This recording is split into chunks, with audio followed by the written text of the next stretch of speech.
Hello বন্ধুরা, রোজকারের মতন আজকেও আমি চলে এসেছি আমার দুপুরের মেনু নিয়ে। দেখো, প্রথমে থালা নিয়ে নিলাম, তাতে বেড়ে নিচ্ছি ভাত। ভাত নেওয়া আমার হয়ে গেছে। এবার আমি নিয়ে নিলাম মায়ের হাতের নিরামিষ পটল আলুর তরকারি। তো পটল আলুর তরকারিটাও আমার নেওয়া হয়ে গেল। এবার আমি নিয়ে নেব একটা বাটি, তাতে নিয়ে নিচ্ছি ডাল। পাতলা করে মা মসুর ডাল করেছিল আজকে।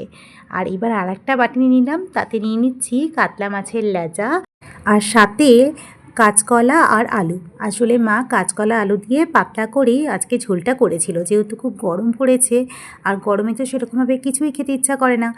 ব্যাস, আমার তো মাছের ঝোল নেওয়া হয়ে গেছে, সাথে কিন্তু আর একটা বাটি নিলাম। এই গরমে শেষ পাতে যেটা খেতে সবারই ভালো লাগে সেটা হলো আমের চাটনি। হ্যাঁ বন্ধুরা, আমের চাটনি নেওয়া আমার হয়ে গেছে।